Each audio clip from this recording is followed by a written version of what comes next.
Hello everyone, welcome back to another episode of Let's Play Ace Attorney Investigations.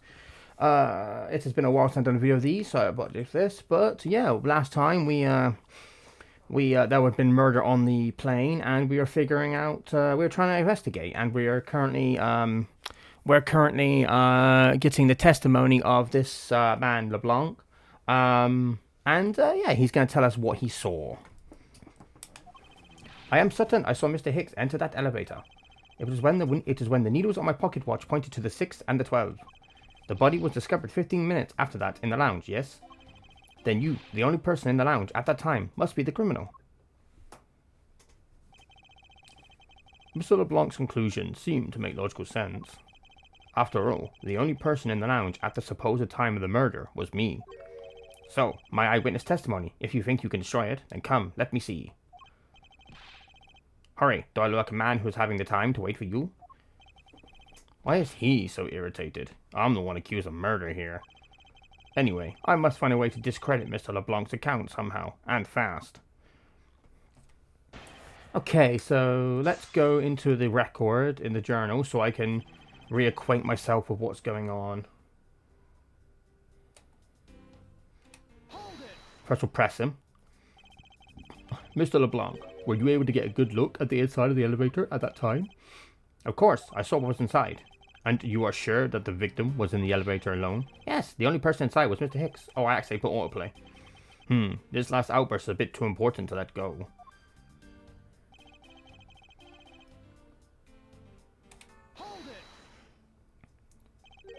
Was he really alone? Alright, let's look at the journal and the evidence now so I can reacquaint myself. So that's that's Mr. Hicks' travel wallet with his passport. That's the crime scene. So we got money, scratch cards, that statue, which is the weapon, most likely the weapon.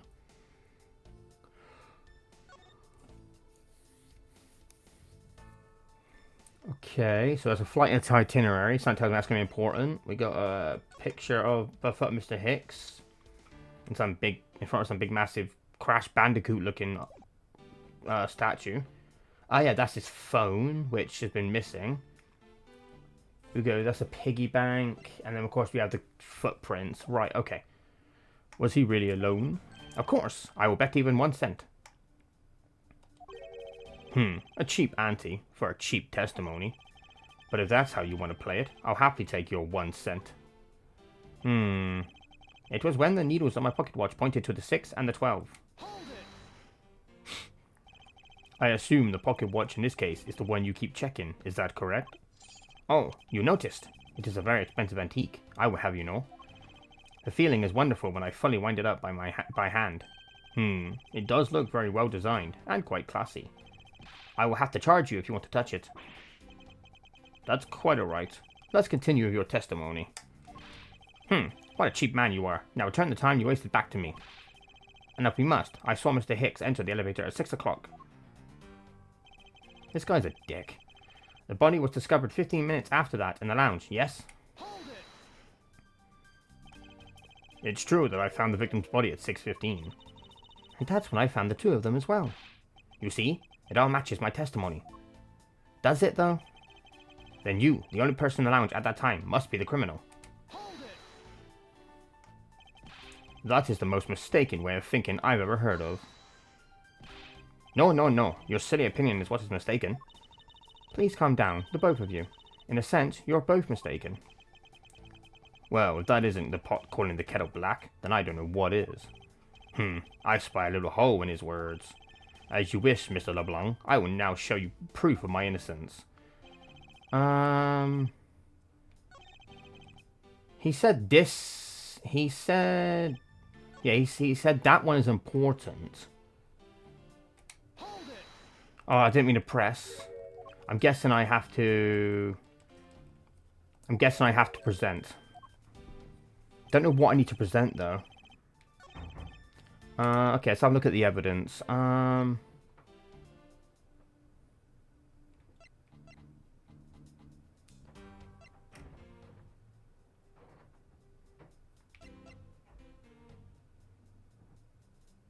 Was it... Can't be the footprints.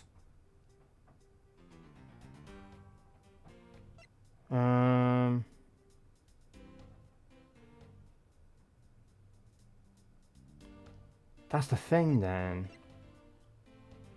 Hold on. Itinerary. Meals. 8. Movie. 6 to 8.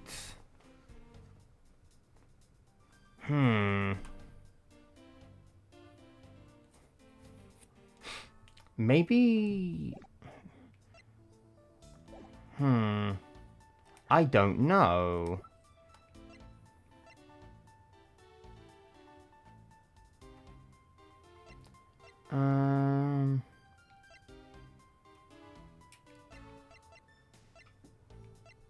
Jesus, I'm older than he is. Bloody hell. I don't know. Because I have a feeling I have to present evidence on this statement or the next one.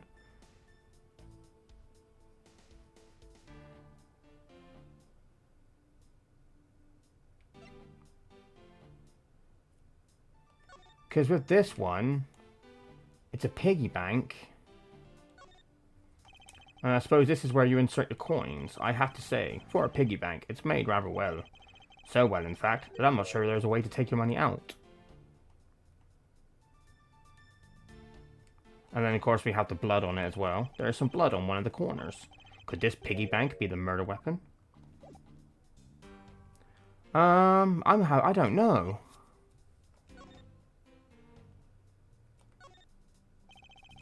Things out of cover. True, it was I who dropped it in the juice. However, I didn't do it out of ill intentions.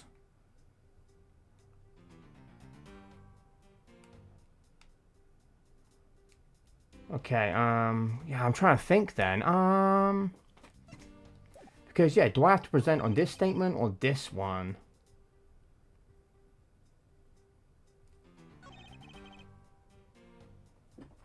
Because on the flight itinerary, it said the movie started at 6. But I don't know if that actually proves anything.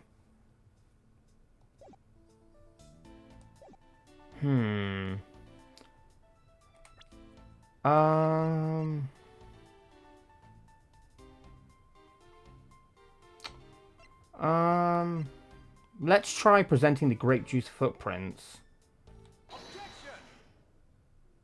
Oh, that was correct. Oh, okay, sweet. I just took a guess. Mr. LeBlanc. What is it? There is a very glaring contradiction in your testimony. What do you mean? Please, take a look at the area in front of the elevator. There, at the spilled grape juice. Yes, and? Will you admit you also spilled it with blood? No, it spilled itself during the turbulence. But the interesting thing here is the set of grape juice footprints. Footprints? Yes, the ones that lead from within the elevator out into the lounge itself. It's evidence that proves that someone other than Mr. Hicks exited the elevator alive. Oof. That noise. There must have been another person in the elevator with Mr. Hicks. Now then, I'm done playing games. Why don't you tell us the truth? He's just speaking that Borginian, I'm guessing it is. Can you please translate for us? Hello. No way, that's totally impossible, I guess is what he said. No way, that is totally impossible. I know there was no person there, I saw my own eyes. If you want to know what I think, Mr. Edgeworth, I don't think Mr. Blanc is lying to us. I suppose she's right, he doesn't seem to be lying. But then, what does it mean? What about this contradiction? Mr. LeBlanc, please, just once more, will you recall the details of what you witnessed for me? Oh, he's sweating now. I was very upset when Mr. Hicks passed by my seat. I was always checking the time, over and over again. I happened to follow that man with my eyes when he passed me, and I saw clearly into the elevator he was entering. But I swear there was no one else inside. No one. Mr. LeBlanc, if you would please calm down. What? Dare you to have an issue with my eyewitness testimony? No, not at all. Please, forget I said anything. Yet again, he doesn't appear to be lying. but I can't let this testimony stand as the truth.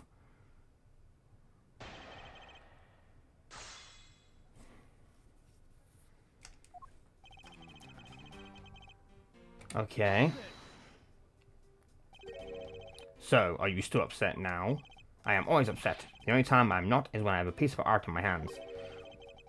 It's surprisingly easy to believe that about him. But I was even more upset when Mr. Hicks walked by me.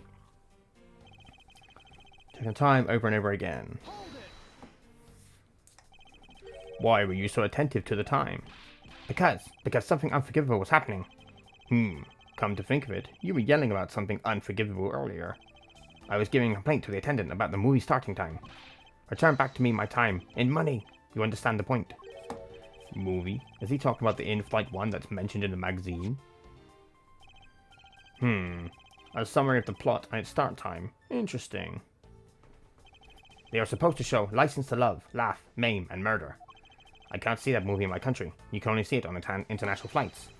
I looked forward greatly to that movie. I checked my pocket watch whenever possible so I would not miss it. I even set my pocket watch to the destination time when I came on board. So my watch is not wrong. It matched the schedule. But the movie was still late. Very, very late. Your pocket watch. I'd like to ask you a little more about it, if that's alright. The movie I wanted to see would not start, so I checked my pocket watch many times. So, this movie you mentioned, is it the one listed in the Sky magazine? Yes. I was so looking forward to watching License to Love, Laugh, Maim, and Murder. Miss Tenero, was this movie shown on this flight?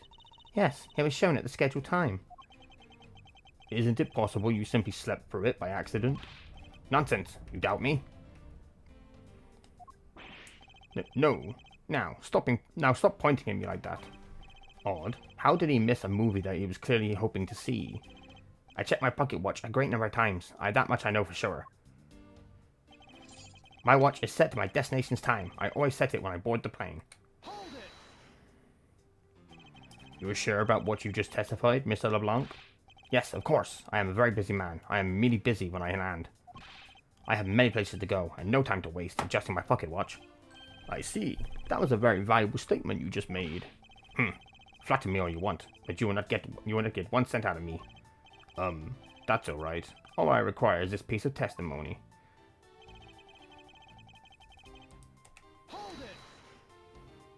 Okay. Since you only happened to see him, it's possible that you missed something in that glance. Even if I only happened, I did not miss a thing. And how can you be so sure? Just because. I would appreciate it if you didn't take my life so lightly with a simple just because. Well, then I was only making a joke. I saw Mr. Hicks, alright? And I saw clearly into the elevator he was entering. Is it possible that someone was hiding inside? What? You dare insult me? I have belief in my eyesight. When I look for art to sell, I am told often I have great sight for the arts. I think the phrase you were looking for was great sense, although that's debatable. But isn't it possible someone was just outside of your line of sight? You are persistent. I tell you, I looked clearly. But I swear there was no one else inside. No one! Why do you insist that you are absolutely not mistaken? Because when I say I'm not wrong, I am not wrong. Mr. LeBlanc, if I may, I think beyond misconceptions and mistakes lies the truth. Funny, that suspiciously mirrors something I told her only a little while ago. I honestly don't think Mr. LeBlanc is lying. I don't think he's lying either. But I think he might be mistaken about something. Mistaken? Yes, and I'm going to correct his mistaken recollection with evidence. And this professional attendant shall witness the powers of a professional prosecutor. Okay.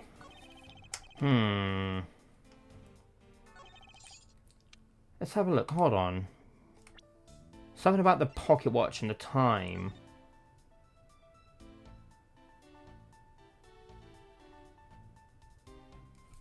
Well, that's the thing. He said he saw him go at 6. But then maybe I have to present the magazine on there. Aha, yes. Okay, yeah, because if he if he said that he saw the victim go in the elevator at 6, he wouldn't have been able to see him at 6 because that's the movie time. Yeah, that's the time the movie started in the itinerary. So he could, and he was so desperately wanting to watch the movie, so he couldn't have seen the victim go into the elevator at 6 o'clock because that's when the movie started. So he is mistaken. Mr. LeBlanc, you said this just now in your testimony. I even set my pocket watch to the destination time when I came on board. Now, if your watch has been set to our destination's time zone, it would mean that your watch is displaying the time of our destination. Yes, and the correct time is worth its 6 cents. I would like you to take a look at this. Oh, yeah, and he set to destination. He didn't set to departure time. Ah, okay. If you believe this Sky magazine, clocks on this flight run in accordance with the time of our departure time zone. Of course, the movie schedule was also created with that in mind. Miss Tenero, for confirmation's sake, what time zone is this flight aligned to right now? Well, we made a short stop at a transfer point. That's right. It was in that small Asian country, the Republic of Zhengfa. But we didn't readjust our onboard clocks at that time. So right now, we are still running on Borginian time. What? The time difference between Borginia and our destination is 9 hours. In that case, it's only natural that your watch would be out of sync with the schedule. Oh. Further, with your analog watch set to our destination's time, it would appear to be running 3 hours fast when compared to the flight's onboard clocks.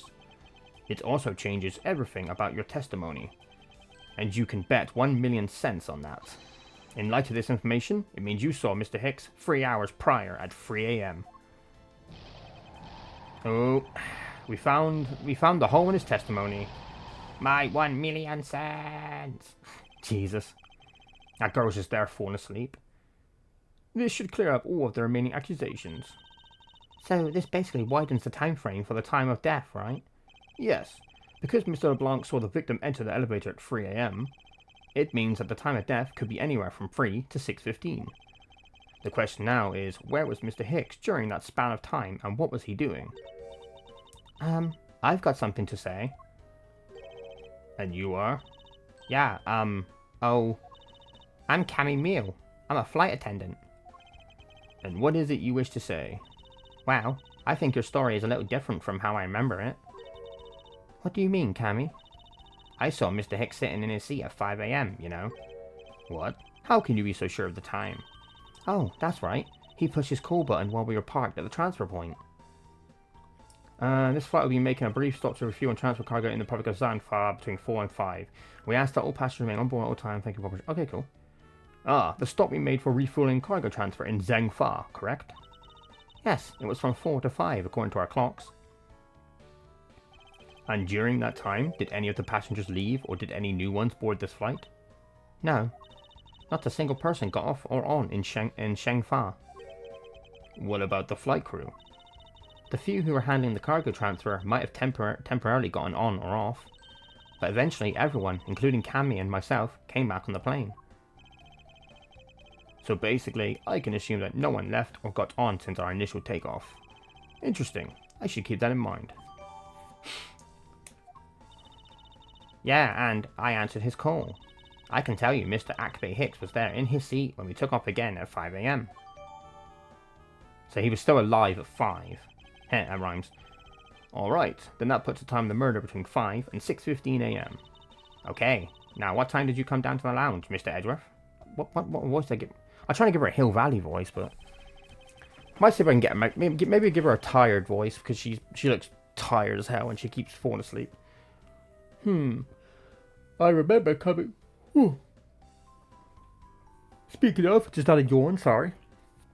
I remember coming down here almost as soon as we left the Republic of Zhengfa. Ah. You were here the whole time from 5, yes? Then you are the only one who could be the killer. Mr. Edgeworth, were you really here in this lounge the entire time from 5 a.m. onwards? Unfortunately, yes. But then, how do we explain the footprints? Is not that obvious? This man waited for Mr. Hicks to here in this lounge, waited to kill him, and then he put the corpse into the elevator. That is when the turbulence happened. My eyewitness testimony may have been mistaken. Except when the turbulence happened. When the turbulence happened, I don't know actually.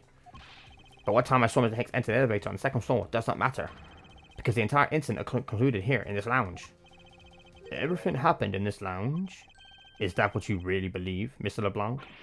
What? Do you have another idea? I simply feel that there is something out of place in the scenario you presented. Is there something that can tie this crime to a location other than this lounge? Yeah. I would say, yeah, the piggy bank, because it's from the shop. It's from the in-flight shop. The murder weapon. This little piggy bank is sold at the in-flight shop. It is sold there and only there, and is not displayed here in this lounge. How then did it find its way here? Don't you find that a tiny bit suspicious? Such a trivial point. It only means you prepared it, taking it from the shop first before coming here. It doesn't prove you're innocent at all. It's got a point. Is there no way to win with this man? If I may. What is it? You see? Well, it's just as Mr. Edgeworth says. Oh, and why do you know this so well? Well, it's just that piggy bank was there in the shop. I saw it with my own eyes. And when was this? It was maybe around 5:40 a.m. Isn't that just before we hit that patch of turbulence? That's right. You were in the shop just before the turbulence? Yes, I was. Come to think of it, Miss Tenero, when I found the body, I believe you came out of that door. Yes, I did. And what is beyond that door? Oh, and what is beyond that door? That's the flight attendant's room. Then you were on the first floor? Yes. I had to do something at the shop and in the flight attendant's room. So I went to the shop first and then to the flight attendant's room. Are you saying you passed by me at some point? Yes. You seem really into the issue of Sky magazine you were reading at the time. I don't suppose you noticed me walking by. I vaguely recall someone walking by, but I didn't take notice of who it was.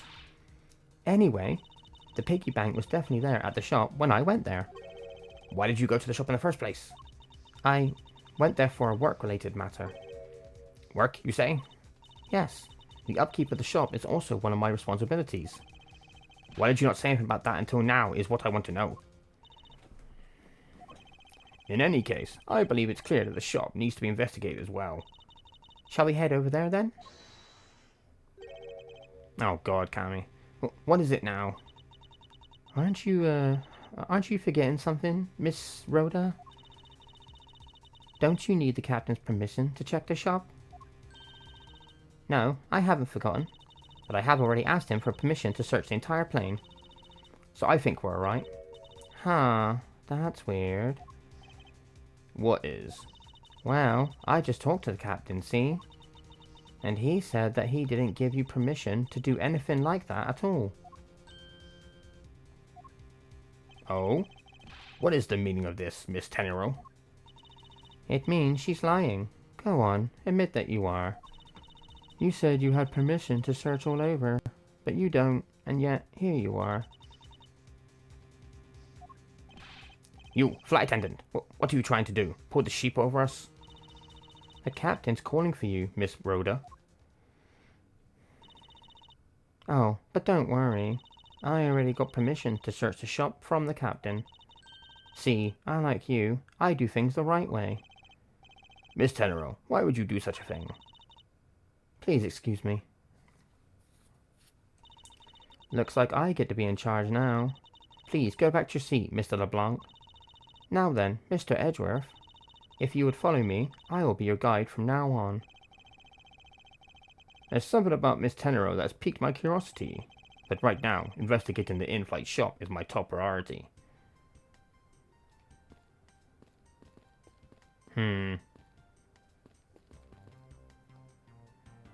She's constantly falling asleep, what the hell? Miss Mew, about investigating the in-flight shop. You're of no use to me asleep. Wake up. Ron, huh? What's up? I need you to come with me so I can search the shop. Go on ahead without me. Yawn. I'll catch up with you later. How has this woman not been fired yet? It could be that she just works very hard. This is a interesting shop. So, this is the in-flight shop. It's quite a mess in here. You think? Guess I'll have to clean things up then. Teehee. Hold on. You can't clean up a potential crime scene.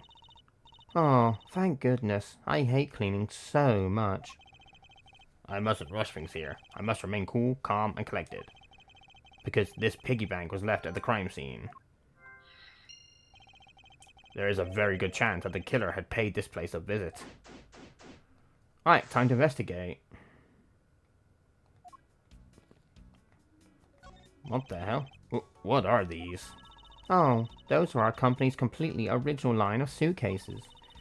They're practically flying out the door. That's how popular they are. You should buy one and see how you like it. You won't regret it. Perhaps that's how things work on this flight. But in the real world, you try, then buy. No way. But either way, it doesn't really matter. True. Either way, why would anyone buy a suitcase after they boarded the plane? Anyway, see that? Just look at all the Captain Ugo heads painted on there. Cute company mascot, isn't he? They're painted on with a lot of care. Doesn't he look like he's about to jump out at you? It is certainly making something jump inside my stomach. Huh? Oh, I guess there's no fooling your refined tastes. You look like you really wanted to get one. And I thought I was going to finally make my first sale, but you saw right through it. Glad that's done, though. Never make me try to give you a sales pitch ever again, okay? But I never showed any interest in it to begin with. Teehee, it really is pretty horrible, isn't it? You want to know something? This suitcase was designed by Miss Rhoda. Miss Tenero designed this? Yeah, it was a company-wide contest. Well, it does have a very sharp design sense. Haha, sharp? Like stinky sharp cheddar, maybe.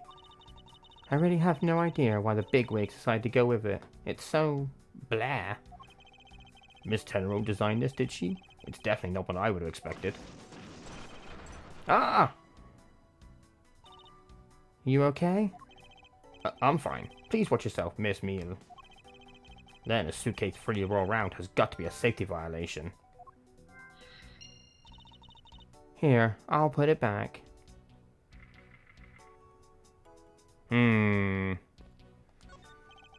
Inside this display case is a row of lifesavers and life vests for sale. We sell a lot of those when there's some kind of accident or something.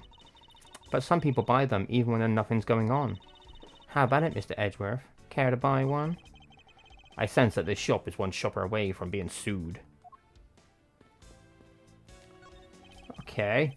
There is a wide selection of souvenirs for sale in these display cases. You know what I'd suggest? Sorry, but I have no intention of buying souvenirs on this trip.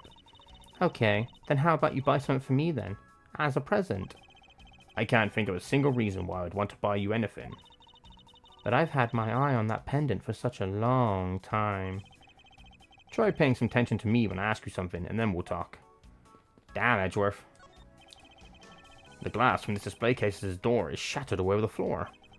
And it looks like there's nothing on display inside either. Wait. Actually, I think there is something. What's this? A mini captain's hat? Oh yeah, like on the little teddy things. That's interesting. Stuffed toys, just like the one Miss Meal is holding, are on display here. They're relatively cheap, which explains why they're displayed so haphazardly. How about it, Mr. Edgeworth? You know you want one too. They're great for when you're stressed. Why do I envision stuffed animal abuse when she says that? There are all kinds of luxury name brand merchandise for sale in this display case. And they're lined up in just such a manner as to scream, "Buy me," to any passerby.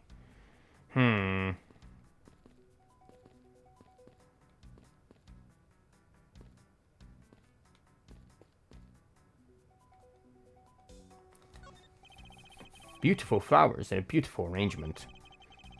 I feel cleansed just by looking at them. Well, you're kind of stepping on a few of them, you know, Mr. Edgeworth. Oh, excuse me. Why are they? Also, I guess they're bolted, so the vases, whatever, don't freaking, don't, I don't know, fall over and get stripped. I don't know.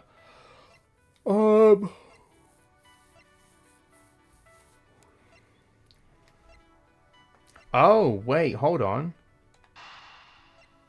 Yeah. It says Captain Ugo, but he doesn't have a hat on, so he doesn't have a captain's hat on. The hat probably used to be on the piggy bank's head. Let's give it a go and see.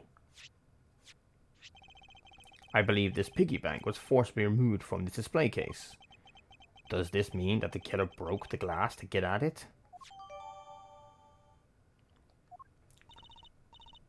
Eh?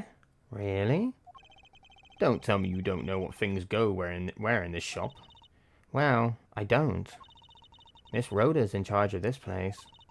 So, come on, how should I know anything? I sense that further inspection of this display case is needed.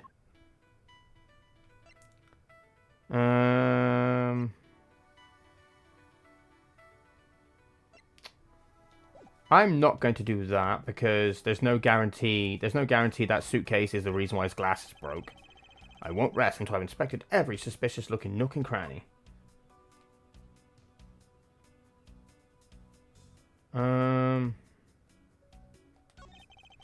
This door is broken. Perhaps it was the killer who broke it in order to take the piggy bank? But it's a bit odd that the inside of the case is so devoid of glass shards. Plus, the glass broke rather cleanly. Ah, what is it? I touched the glass and I cut my finger. It hurts, Mr. Edgeworth. It hurts. Please tell me you can deal with such a minor cut on your own.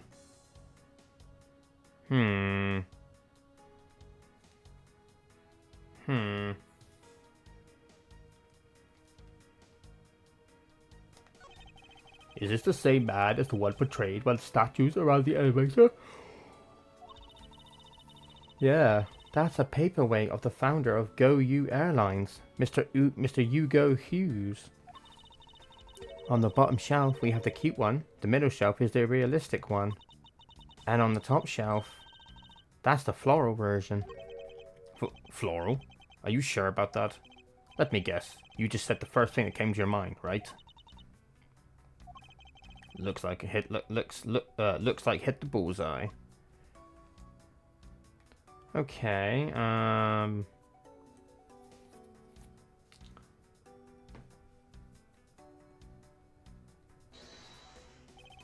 is this spot somewhat connected to any of the evidence I hold? Safe to say, I think, yeah, this is where it goes.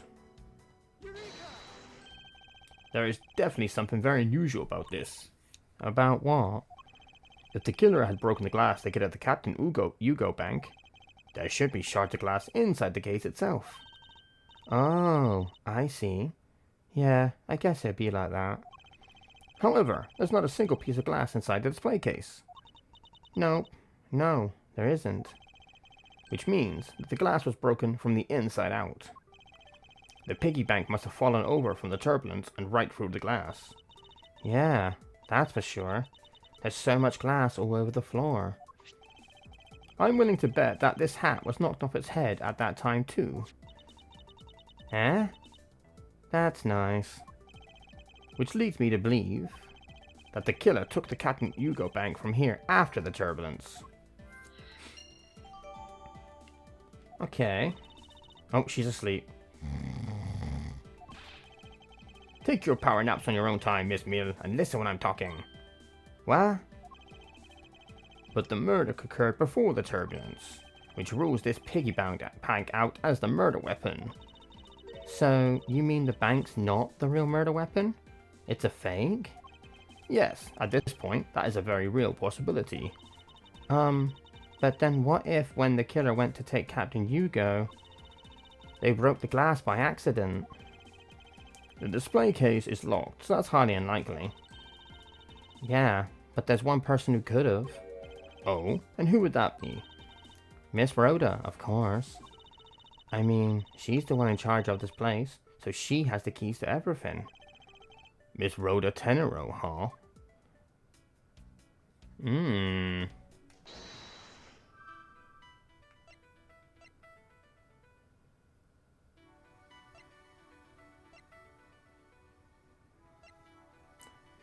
I wonder, what if I put these two together?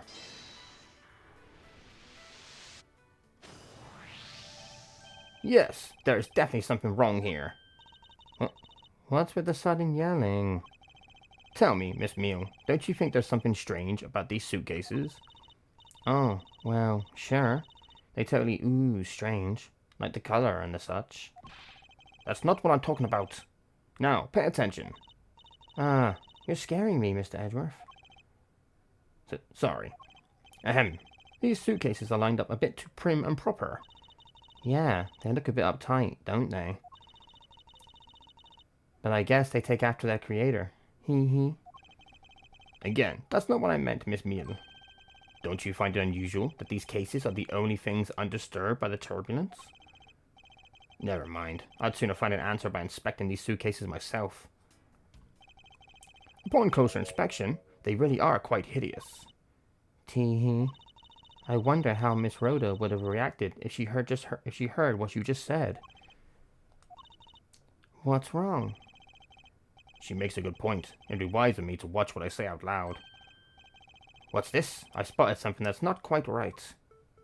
Yeah, one of them oh, yeah, I see. What is so unusual about this suitcase? This one has blocks to prevent it from rolling around. This one doesn't. There's something very peculiar about these wheels. Huh? As in, there are no stoppers in place on these. Without stoppers, one would think that the turbulence would have sent it flying. And? And so, it is very likely that this suitcase was placed here after we hit that turbulence. Let's take a closer look at it, shall we?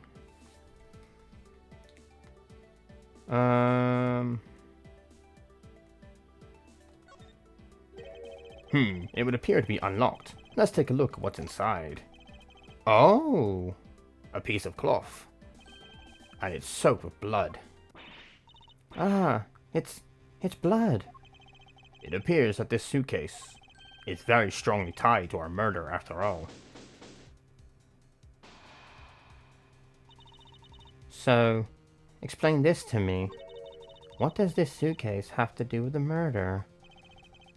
I believe it's pretty safe to say that the killer used this suitcase in some manner. Such as to move something, perhaps? Eh?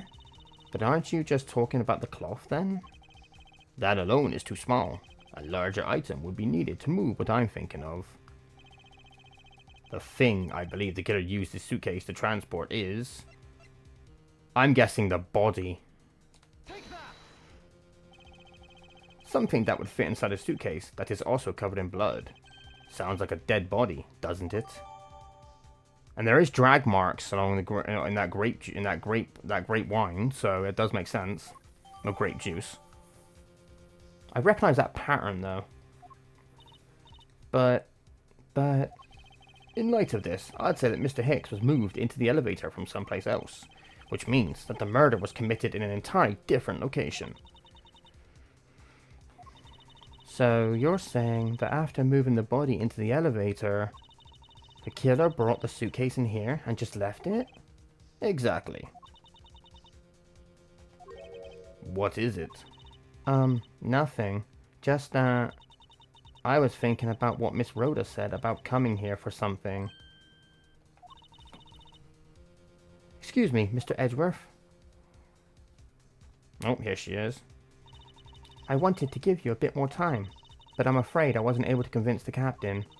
I'm very sorry, Mr. Edgeworth, but the captain feels that he has allowed you ample time.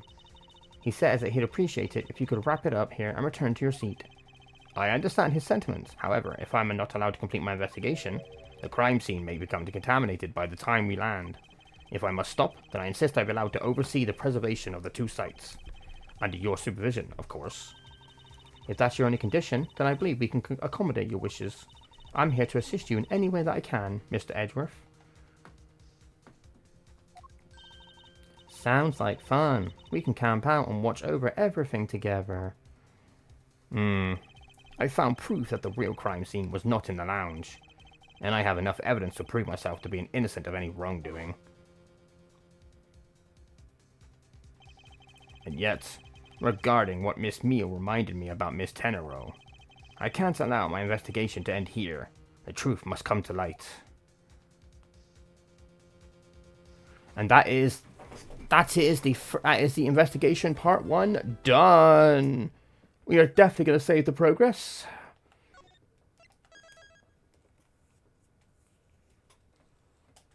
So there we are. There we are. That is that's the investigation done. I'm guessing is the first investigation. But yeah, so the plot is thickening. This case is thickening. I am wondering if in this game, though, I'm actually going to be able to do trials as Edgeworth, even though, granted, the title does say investigations, so maybe it is just investigations. But I am hoping we at least get to do a trial as Edgeworth. That would be interesting. But anyway, guys, I'm going to call it a video here. Thank you for watching. In the next video, we will do the middle of this episode and see what other mysteries lie in wait for us.